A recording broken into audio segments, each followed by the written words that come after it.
Hey everybody, it's Ryan, and we're back again today taking a look at the free-to-play card strategy game for mobile and PC, Marvel Snap. Now, right off the bat, I gotta say, I love card games like Slay the Spire, like Hearthstone, like Gwent, and Marvel Snap is no different. It does things a little bit differently. It has more of a casual film over the top of it, but it's still really fun to play nonetheless, especially because it's free. Now, this game is really simple and rewarding, and it's also very addicting, and there's a lot of reasons for that. First of all, the gameplay is incredibly fast. Matches last from anywhere between 3 to 5 minutes, and it's very easy to, as soon as you end one, bam, you're right back into the next one. Bam, you're right back into the next one. You can easily keep playing them over and over and over again, stacking up rewards, playing different decks, getting new cards, trying out new strategies. Now, yes, there are microtransactions because, as you know, it's a mobile game, so most of the time they've got to make their money somehow with the free-to-play aspect.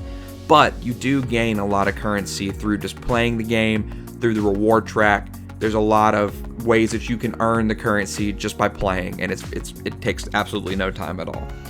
The gameplay, like I said, is really fast, and so you get the opportunity to try a lot of different decks.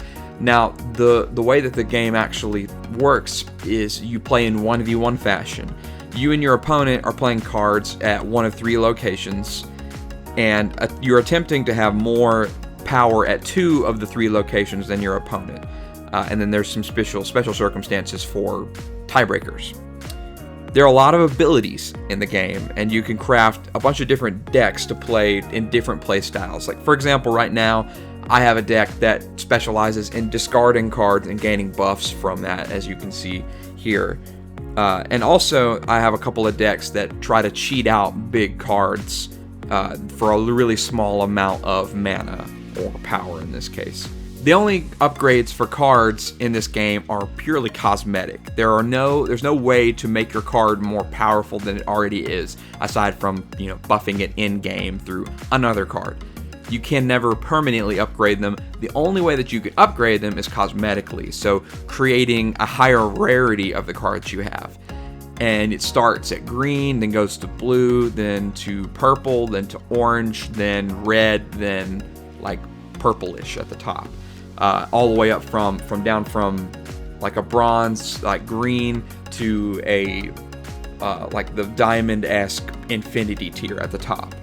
You can get different looking Marvel variants of each character through the store or by gaining mystery variants through the reward track.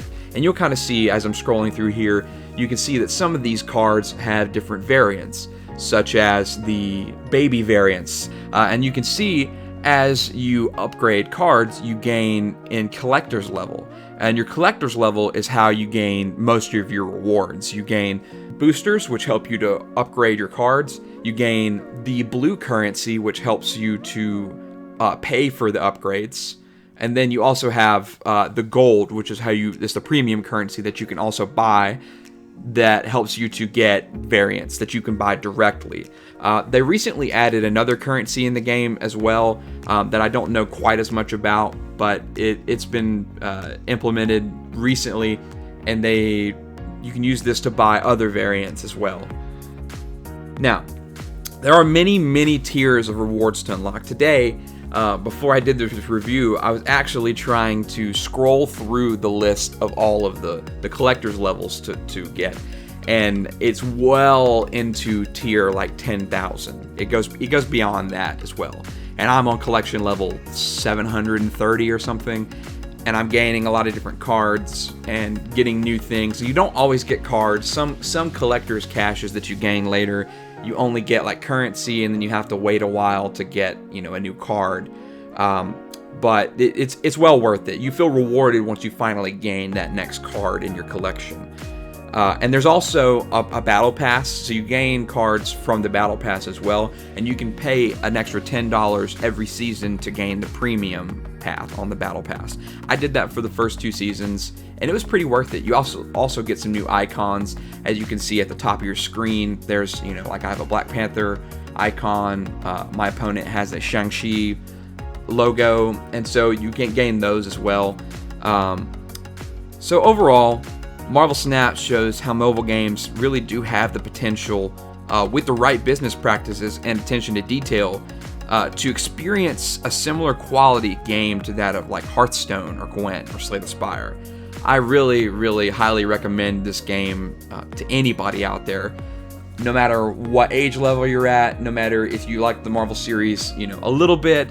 You can kind of begin to understand more about these characters. Some of them I didn't even know existed, just because I'm kind of a casual Marvel fan.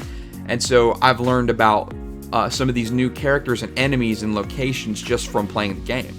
So with that, I gotta say, I can highly recommend this for any of you interested. It's free to play, and the game is just plain fun. It's a good time, and I've had a lot of fun playing it and strategizing and having a good time with it. So with that being said, ladies and gentlemen, this has been Ryan doing another video game review. I hope you enjoyed it, and I hope to see you in the next one. Have a good evening.